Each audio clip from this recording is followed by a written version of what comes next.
তো hello everyone, অনেকদিন পর চলে এলাম একটা মিনি ব্লগ। আমাদের 12 প্রতি বছরই ঐতিহ্যবাহী একটি মেলা হয়। মেলার কিছু মুহূর্ত তোমাদের সঙ্গে ভাগ করে নিই। মূলত মেলা হয় 14 দিন, তার মধ্যে 2 দিন যাওয়ার সুযোগ পেয়েছি। এই হলো আমার দ্বিতীয় দিনের ব্লগ। মেলায় ঢুকেই দেখি প্রচুর জনস্রোতের বাহার। এত ভিড় দেখে আমরা নিজেদের মধ্যে কথা বলছিলাম যে আমরা না হারিয়ে যাই। এত বড় হয়ে যাওয়ার পরেও এই জিনিসগুলোতে ওঠার আমাদের ইচ্ছে করছিল, কিন্তু এটা ছোটদের জন্য ছিল। এরপর চোখ চলে যায় নাগরদোলার দিকে, যেটাতে ওঠার কথা ভাবলেই আমার জ্বর এসে পড়ে। এর থেকে আমি দূরেই থাকি।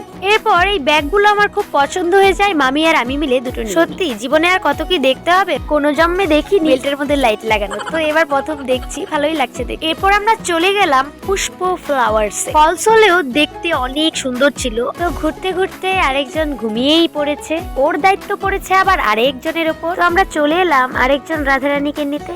কমপ্লিট হওয়ার পর চলে গেলাম কিছু খাবার খাওয়ার জন্য। এদিকে আমার মামা মামির ভালোবাসা। চলো